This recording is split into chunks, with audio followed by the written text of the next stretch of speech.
Seja bem-vindo a mais um programa Entre Mundos.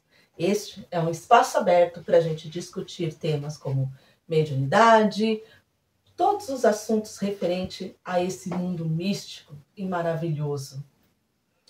Eu sou Mãe Elisângela, sacerdotisa do Templo Escola Caboclo Pena Branca. Eu sou Everson, médium do Templo Escola Caboclo Pena Branca. E meu nome é Edilene, médium também do Templo Escola de Umbanda Caboclo Pena Branca. Hoje nós iremos tratar de um assunto muito recorrente em toda a sociedade, mas muitas vezes criticado e mistificado, que é mediunidade. O que é essa mediunidade? Como ela se desenvolve? Para que ela serve? Ela é boa? Ela é ruim? Todos têm ou não? Hoje aqui nós vamos trabalhar esse assunto. Nós vamos discutir esse assunto. Aposto que você aí também tem suas dúvidas e tem muita sabedoria para compartilhar conosco. Então, este aqui é só o início de uma discussão. Aguardamos vocês aqui, escrevendo suas dúvidas para nós, também compartilhando o seu conhecimento conosco. Vamos começar a falar um pouquinho da definição, de mediunidade. O que seria essa mediunidade? Mediunidade nada mais é do que a manifestação, a capacidade de manifestar outras realidades, você absorver e canalizar outras energias, Então, o médium, ele é capaz de absorver e de canalizar outras energias de diferentes formas. Não existe só um tipo de mediunidade. Então, a mediunidade, ela é uma capacidade de você absorver outras realidades de uma outra percepção. É um canal entre o mundo espiritual e o mundo físico. Agora, uma coisa que tem que ser bem clara, não é só quem trabalha dentro do espiritismo, ou dentro do candomblé, da umbanda, da quimbanda, ou com magia, que é capaz de ser médium. Todos os seres vivos têm mediunidade. Pode ser mais desenvolvida, menos desenvolvida, diferentes tipos de mediunidade, mas todos os seres humanos são médiums por essência. Têm essa capacidade natural. Isso é recorrente. Sabe aquela intuição, aquela pessoa que sempre sabe as coisas que acontecem, fala, eu tive uma intuição, não é meu sexto sentido. Sim, isso é uma capacidade mediúnica. Não é mesmo, Edilene? Com certeza, mãe, você falou tudo. A intuição é um dos tipos de mediunidade que a gente tem, entre vários. Como a gente estava falando aqui, como a clarividência, de escuta, entre outras. E é o que a mãe falou. Todos os seres humanos, eles têm algum tipo de mediunidade. A diferença é que uns procuram desenvolver e outros não. E aí, acho que para todo mundo, acho que eu falo por mim, acredito que pelo Everson, todo mundo que passa por esse desenvolvimento mediúnico é um momento que passa ali várias questões na cabeça, turbilhão, achando que não é verdade, achando que é coisa da nossa cabeça. E eu acho que é um ponto também importante para a gente levantar aí, para vocês entenderem que não, vocês não são doidinhos. Como a gente já citou, existem diferentes tipos de mediunidade, Dentro da Umbanda, a gente trabalha com algumas mediunidades mais fortemente, assim como no Espiritismo trabalham outros tipos de mediunidade, e assim como em outras religiões também se trabalha mediunidade, talvez com outras palavras, mas que também é trabalhada a mediunidade. Everson, vamos lá falar um pouquinho dos tipos de mediunidades existentes para a gente ir incrementando? Perfeito, vamos falar sobre os diferentes tipos em diferentes locais e religiões onde elas se manifestam de forma mais comum. Acho que as manifestações mais conhecidas pelo público em geral, pela gente em geral, é a mediunidade de incorporação. Aquela que todo mundo fala, de receber ou baixar um espírito, dar o santo. Cada um fala de um jeito diferente. No espiritismo a gente tem, por exemplo, muito frequente a mediunidade da psicografia, que é a inspiração de um espírito que leva o médium a escrever mensagens vindas do astral. Também temos a mediunidade de psicofonia, que é a partir do momento que o médium dá voz aos espíritos. A gente tem, como já foi falado, a mediunidade de intuição, que é uma inspiração, onde os espíritos se comunicam com a gente através do nosso mental, e isso se traduz em pensamentos, em ações, em conselhos. Temos também a da cura, que é onde a pessoa que tem esse tipo de mediunidade, ela tende ali curar outras pessoas, seja ali na questão mental, seja às vezes numa questão física também. Temos a mediunidade, além da incorporação, tem uma outra também que eu quero falar, que eu esqueci o nome. De transporte. Também é de transporte, que por mais que seja uma mediunidade um tanto atípica, né, podemos falar assim, mas é uma mediunidade muito forte e que com certeza muitas religiões, não só a Umbanda, trabalham muito com transporte sem saber que é transporte. Pois é, isso é um ponto muito importante. Dentro da Umbanda, a gente trabalha com a mediunidade de transporte. Alguns médiuns, né, desenvolvem mais essa capacidade. E aí, eles fazem o quê? Eles são capazes de pegar a energia do consulente, né, transferir para eles, para a partir deles ser encaminhados. Seja lá um espírito sofredor, seja lá uma entidade com outras finalidades. E aí ele consegue trabalhar essa energia no seu próprio campo vibratório para poder encaminhar e dissipar essa energia. Né? Então, essa é a mediunidade de transporte. Quando a gente pensa dentro do catolicismo, né, aquelas pessoas que fazem, a gente chama de descarrego, eles chamam de, como se fala, que tem até filme, né, gente, com esse nome. Exorcismo. Isso. Muito obrigada. É um exorcismo, né? O que o exorcismo faz? Ele também faz um descarrego. Também existe, dentro desse corpo de exorcistas, médiums que transportam, né, esse espírito para eles, para poder livrar a pessoa e fazer o encaminhamento correto, né? Então a gente vê traduzido em filmes, em várias imagens que nós temos, que o exorcismo também é uma forma de transporte. Também é um descarrego, chamado descarrego dentro dos terreiros, porém exorcismo fora dos terreiros. Dentro das igrejas evangélicas, a gente também vê muitas vezes alguns tipos de mediunidade, como falar em línguas, né? É a psicofonia, que vem junto com uma outra capacidade mediúnica, né? Que é a de xilografia, que é a de falar línguas. Acredito que seja essa palavra. Xenoglossia. Desculpa, xenoglossia, que é a capacidade de falar em línguas. Essa é uma capacidade que nós vemos dentro de muitas, no âmbito evangélico, uma forma muito grande, né? Que eles que falam a língua dos anjos, às vezes, e é uma capacidade mediúnica. Independente de qual religião a pessoa esteja, essa capacidade mediúnica é inerente do ser humano. Tá? Então, o ser humano tem essa capacidade. E aí a gente vem com outras tantas capacidades. Sabe quando a gente sente o cheiro de algo muito familiar sem estar no ambiente?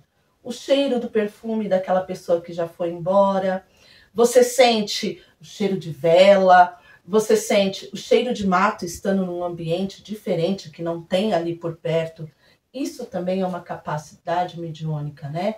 É a capacidade olfativa. Você percebe o mundo através do cheiro, né?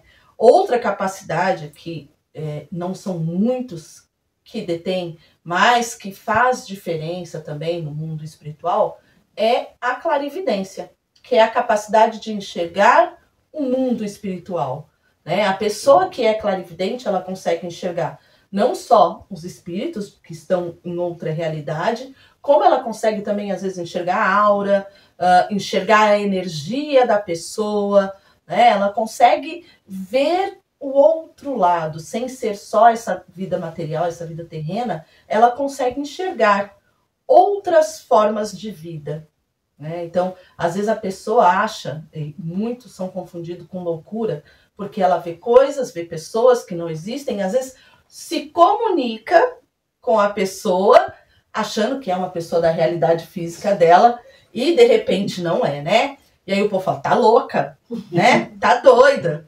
Mas como a gente explicaria uma criança que não teve contato com o avô e com a avó, descrever a presença do avô ou da avó na casa, com todas as características, sem nunca ter visto uma foto, sem nunca ter visto nada? Como que a gente pode descrever isso? Além de uma capacidade mediúnica, não é? Há pessoas que, além de enxergar, elas sentem a energia, né? É uma capacidade sensitiva. Às vezes a pessoa não enxerga, mas ela consegue sentir a energia. Se ela chega no ambiente, o ambiente não está muito bom, a primeira coisa que acontece com ela é ela sentir. Ora, ela se sente sufocada, se sente incomodada, muitas vezes alguns sintomas físicos, né, como bocejo, né, aquela dor, aquele cansaço, às vezes irritação, mau humor, instantâneo quando chega em um ambiente que não está muito propício. Assim como o contrário, quando chega num ambiente em que está leve, essa pessoa percebe esse ambiente, é como se ela se iluminasse, né? Então, são as capacidades que nós temos e que convivem conosco, que convivem no nosso dia a dia e que muitas vezes são ignoradas por nós. E aí, quando a gente fala da presença do espírito no mundo, acha-se que é coisa, né? É coisas absurdas, não? Às vezes são manifestações sutis que nós temos no nosso dia a dia e que nós não chamamos de mediunidade, mas que no fundo, de fato, é uma capacidade mediúnica, né? E como que a gente desenvolve isso? A gente simplesmente as coisas acontecem, né? Essa capacidade assim vem, aflora e tudo bem, ela já vem pronta, né? A gente não tem a necessidade de intervir com ela de jeito nenhum, não, né? A gente precisa trabalhar, principalmente quem trabalha no campo espiritual. É necessário esse desenvolvimento. E o desenvolvimento é fácil de? Não, nem um pouco, gente. Não vou mentir para vocês, né? Eu costumo brincar que às vezes não é tão fácil quanto a gente vê no Instagram, que de fato não é. O desenvolvimento, ele muitas das vezes, quando a gente fala de dolorido, não é uma questão física, porque incorporação não dói, viu, gente? O santo não bate, o guia não bate, não é isso que acontece. Mas para a gente desenvolver, a gente precisa lidar com questões nossas também. Isso também faz parte do desenvolvimento mediúnico. E, por exemplo, para chegar a um nível ali de conseguir, vou dar um exemplo ali de Chico Xavier, né? Ele é um dos grandes médiuns ali que psicografava, ouvia. Então, para chegar ali no nível, ele precisou primeiro, antes de tudo, aceitar. E muitas das vezes, quando a pessoa ela sabe que ela tem uma mediunidade forte, seja ali de clarividência ou de transporte, algo do tipo, a primeira coisa que ela faz é negar aquele dom que ela tem. Então, ela não aceita. E aí é ali que começa a dificuldade. Então, o desenvolvimento, acho que a primeira parte de tudo é você aceitar. Aceitar o seu dom, aceitar o seu papel aqui nessa terra e então começar a desenvolver. E não é um caminho fácil, mas é um caminho bem prazeroso, viu, galera? É muito bom. Eu particularmente gosto.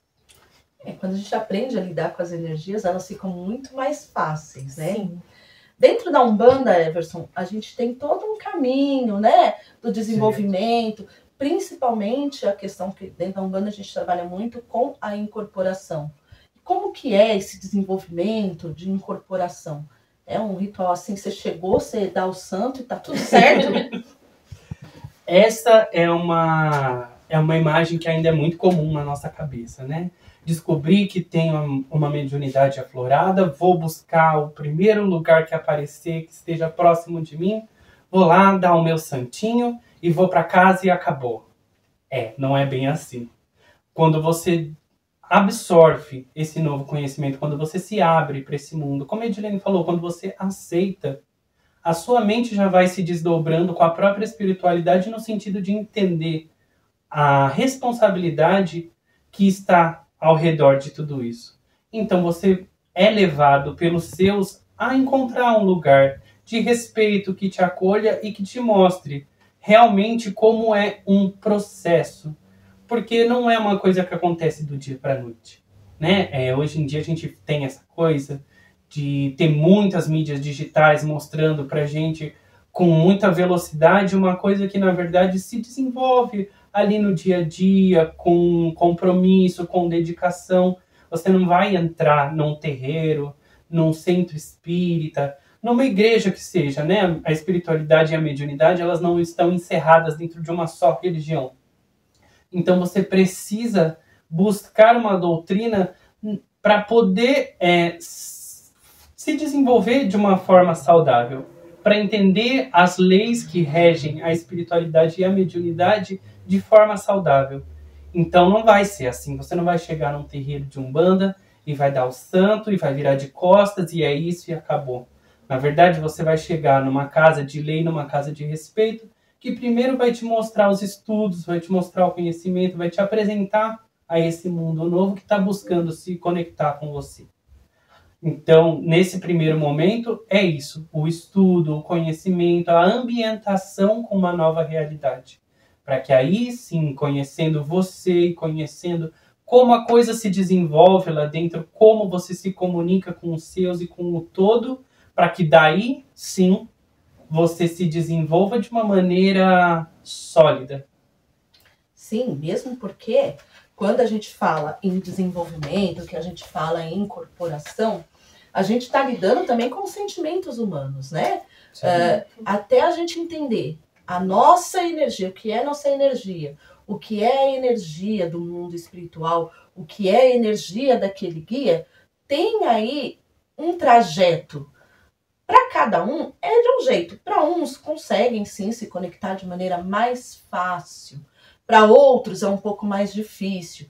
Principalmente quando a gente é uma pessoa muito presa, quando nós queremos sempre ter o controle de tudo. Porque a mediunidade muitas vezes é você ceder para você conseguir captar o outro mundo, você conseguir captar o que é passado para você através dos nossos guias, através dos espíritos, né, de luz que vem nos auxiliar. Por que eu falo espíritos de luz? Porque muitas vezes tem confusão achando que a gente incorpora diabo. Não, não incorporamos diabo, tá? Diabo não faz parte da nossa religião. Então nós não incorporamos diabo. Nós incorporamos, sim, espíritos, ok? Então assim, se a gente incorpora espíritos, que é uma entidade que tem outra realidade diferente da nossa, e às vezes muito diferente da nossa vivência, é difícil acoplar a energia deles com a nossa. E daí vem esse processo de desenvolvimento, de eu saber separar o que é meu e o que é do outro. Uma questão muito importante é que atualmente existem poucos médios de incorporação que estão totalmente ausentes, tá? A maioria dos médiums, eles são presentes, eles são médiums de incorporação conscientes. Ou seja, são corresponsáveis por esse processo de mediunidade. Há uns tempos atrás, lá quando surgiu o espiritismo, a gente via muitas manifestações, muitos fenômenos mediúnicos, né? Como dentro do mundo espiritual, a gente sabe que eram aquelas manifestações onde mesas levantavam, outros objetos apareciam, né? Por quê? Porque era necessário provar que existia um mundo além do mundo físico conhecido. Hoje em dia, esse padrão já está estabelecido. A gente sabe, né? É uma convenção de que existe algo além de nós, seres humanos, aqui nessa Terra. Então, já não é tão necessário essas manifestações, essas provações. A gente vai por outro caminho, né? A gente vai pelo caminho da fé, do amor. Então, este é o caminho do desenvolvimento mediúnico atualmente e das manifestações mediúnicas, né? A manifestação de cura, né, como a Edilene já mencionou aqui, ela é praticada em muitos centros espíritas, com, já devem ter ouvido falar, Dr. Fritz, né, corrente médica de Bezerra de Menezes, entre outras. Mas também está presente dentro da Umbanda. Não está? Muito, muito. Acho que na Umbanda o que se mais tem é cura. É ali não só aflorar essa mediunidade de cura, mas você também ser curado. Porque quando a gente fala de mediunidade de cura, as pessoas elas tendem, né? O que eu vejo muito na internet é que elas acham que eu tenho mediunidade de cura, a pessoa X chegou, eu vou curar ela e ela vai embora. Quando na verdade não é assim, galera, como que funciona uma mediunidade de cura. A pessoa ela não vai deixar ali você depois de ter tido aquilo que ela precisa. Pelo contrário, ela vai continuar na sua vida, né? E só que antes de tudo, acho que é algo que a mãe sempre fala pra gente, é que antes da gente poder curar o outro, ajudar o outro, a gente precisa ajudar a gente. Então a mediunidade de cura já começa logo aí. E pegando um ganchinho do que a mãe falou sobre mediunidade e todas essas questões, né, de consciente, acho que já entra também um pouco da questão da mistificação. Porque eu tô aqui pensando enquanto eu tô te ouvindo, e lá no meu comecinho eu lembrei de quando eu achava, eu ou é o guia? Quando eu sabia que eu estava ali consciente, eu sabia que eu estava incorporada, mas eu sabia o que estava acontecendo, eu estava vendo tudo, eu estava ouvindo em partes algumas coisas, então isso me trouxe muitas dúvidas de será que eu sou consciente, semiconsciente, e assim vai. Eu acho que é um ponto para você trazer também, né, mãezinha? Sim, isso é muito importante, esse processo, dentro desse processo de desenvolvimento mediúnico, a gente tem muitas variáveis, né? Sim. Essa questão da separação entre o que é nosso, o que não é, né? O animismo, a mistificação, o que seria isso dentro do desenvolvimento? Esse vai ser o nosso próximo tema. Mas pegando ainda nesse gancho de desenvolvimento, desse processo inicial de desenvolvimento, você citou algo muito importante, que é o conhecimento, o estudo. Mas para que serve? Se a gente só vai lá, chega lá, o espírito sabe de tudo, eu não preciso saber nada.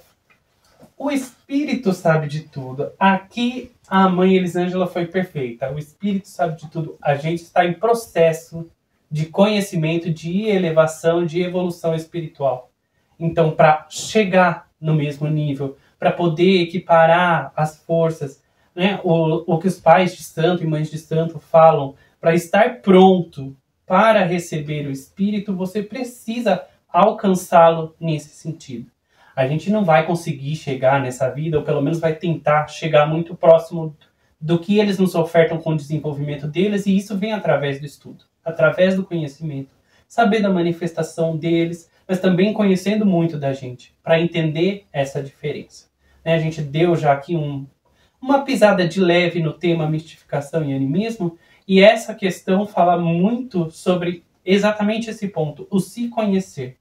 Se conhecer dentro da espiritualidade, dentro da prática religiosa, é uma coisa essencial, para que você saiba exatamente a diferença daquilo que vem como mensagem, como manifestação do espiritual e aquilo que vem de você. E para saber isso, você vai atrás do conhecimento, dentro da religião onde você está, dentro das suas práticas, entender como se manifestam determinados espíritos, como eles fazem as suas magias, as suas mandingas, como são as mensagens que eles trazem e como você reflete sobre os mesmos temas sobre a vida, porque a partir daí você cria a confiança e a autonomia de entender. Ah, não, esse é o guia falando, esse sou eu. O que dá uma estabilidade, assim, realmente uma segurança muito forte para que o médium consiga se desenvolver e perca essas travas do será que sou eu? Será que é o guia? Eu tô aqui marmotando, que é uma coisa que a gente usa o tempo inteiro, independente da idade de santo que a gente tenha. Nossa, será que eu passei na frente e falei uma coisa? E daí esse conhecimento todo que você junta te faz refletir, seja na hora, seja depois, e falar, não, esse tipo de pensamento não sou eu, essa reflexão sobre a vida não é minha, é uma comunicação do mundo espiritual. Exatamente. E a gente vê muito aí, TikTok afora, né? Instagram afora, muitas coisas bizarras. E são bizarras mesmo. Mas, quando você tem o conhecimento, você consegue discernir. Se você não tem o conhecimento, você não buscou o fundamento, porque toda manifestação do mundo espiritual, ela tem um fundamento. Né? Senão, para quê? Eles iam se manifestar aqui somente para comer, beber, fumar e se aproveitar, usufruir do mundo físico? Não, essa não é a função do mundo espiritual. Então, quando a gente fala na educação mediúnica, na educação desse médium, é para esse médium se preparar, ele saber o fundamento de cada coisa, ele ter ali a comunicação, o guia pediu tal elemento, riscou tal ponto mágico, fez tal magia, mas por quê? Para quê? Senão lá na frente esse médium vai ser um médium reprodutor. Tá? Ele vai ver uma situação, ele vai reproduzir, mas ele nunca sabe o fundamento. Então, é necessário uma educação mediúnica para que você saiba o fundamento de tudo aquilo que está acontecendo, de tudo aquilo que está sendo trazido. Se é um conhecimento real, né? Ou se é apenas uma manifestação do seu próprio inconsciente. Sim. Isso é necessário. A educação mediúnica, ela é desta forma. Você aprender sobre a religião que você está manifestando, sobre a religião que você resolveu entrar, que você resolveu participar. Qual é o fundamento dessa religião? O que ela traz? E com isso, essa educação mediúnica, ela traz um crescimento pessoal muito grande. Por quê? Para você precisa pensar em você, você precisa refletir a partir de você. Você precisa, para ter um crescimento, se conhecer. Esse conhecimento é fundamental no trabalho com mediunidade. Não adianta você apenas dar recado para os outros, né? Sim. O mundo espiritual vem aqui, dá um recado para o outro, auxilia o outro, se o próprio médium não está pronto para absorver isso. Né? Nós vemos aí também várias manifestações, e aí me desculpem aqueles que acreditam, é uma questão de opção minha. Eu acredito que um espírito não vai vir depois que a pessoa encheu a cara, bebeu, se drogou, né, tá com outras influências no corpo, ele vai vir para dar um recado, um sermão em alguém. Ué, mas se o próprio médium não está com o corpo limpo, não está com pensamento, não é dono da sua própria razão, como é que esse espírito vai se manifestar e dar conselhos para os outros? Né? Como é que esse médium sabe que de fato esse espírito é um espírito de luz? Ou ser apenas algum zombeteiro, ou algum egum, se fazendo passar por outras tantas falanges, né? Por outros santos. O mundo espiritual está aí. Ele é aberto.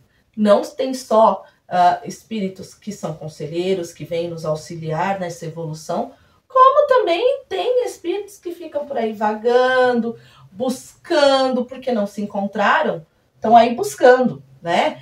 Buscando pessoas que dão vazão a eles, que deixam suas emoções aflorarem e que aí eles fazem da vida da pessoa, usam a energia da pessoa até quando eles querem e depois esse médium fica abandonado. Por quê? Porque esse médium não cuidou da própria vida, não cuidou da própria elevação moral e espiritual. Quando eu digo elevação moral, não me entendam como certo e errado, bom e ruim, como a gente foi muitas vezes pelo catolicismo, os conceitos bom e ruim. Porque nossa nação brasileira é uma nação que cresceu dentro de um seio católico. Sim. Apesar de todas as manifestações culturais que nós temos, nós tivemos uma base patriarcal e religiosa do catolicismo. Então, os nossos conceitos de certo e errado, bom e ruim, céu e inferno estão muito enraizados em nós.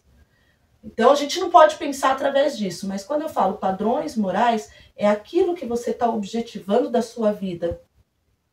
E o que você está fazendo da sua vida para você crescer, para você se melhorar? Será que esse é o seu objetivo de vida? Porque o espírito ele se manifesta com a função de fazer evoluir, não com a função de fazer desevoluir, de te levar a uma situação de perigo, a uma situação onde sua vida, né, e suas questões pessoais vão para trás. O espírito, ele vem na função de melhorar. Sim, espíritos que trabalham, espíritos de lei, espíritos que estão dentro dessa missão. Os zombeteiros, ou outros que circulam por aí, eles não têm essa preocupação, né? Eles não têm essa responsabilidade com a evolução do ser humano. Então, o médium, ele precisa se cuidar. E daí vem as questões que a gente levanta também. Banhos, ervas e todos os outros elementos que nós utilizamos para trabalhar com a mediunidade, para permitir que nossa energia se mantenha equilibrada para atrair espíritos na mesma vibração. Porque cuidado com a sua vibração. Se a sua vibração é baixa, o que é que você vai atrair? Mantendo a sua vibração elevada, você atrai um certo nível de espíritos. Se a sua vibração estiver lá embaixo, você vai atrair outros tipos de espíritos. E dentro da Umbanda isso é muito importante. Quando a gente vai trabalhar, quando a gente vai abrir os nossos trabalhos, quando a gente vai lá, se dispõe ao nosso tempo para trabalhar dentro de um terreiro com a incorporação e com tantos outros elementos, a gente tem que elevar a nossa vibração. É por isso que existe uma corrente, um corpo mediúnico, né? Com certeza. A gente faz um início, a gente tem fundamento, a gente se limpa através da defumação, a gente entoa cantos para que a nossa vibração se eleve. Não é chegar de qualquer jeito lá e, ok, começou, vamos lá, todo mundo já, tá todo mundo ótimo, maravilhoso, vai dar espírito assim de uma hora para outra. Não é, existe toda uma ritualística. Não critico quem faz seus trabalhos em casa de forma alguma.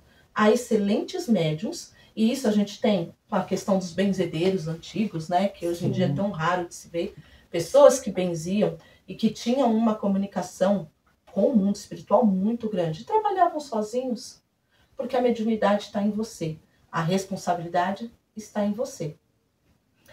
Próximo episódio do nosso podcast, a gente vai falar um pouquinho sobre mistificação, animismo, e aí a gente traz mais algumas informações interessantes sobre o desenvolvimento mediúnico. Que tá muito bom, hein, gente? Não percam. Até o próximo episódio do nosso Entre Mundos. Com certeza. Um abraço.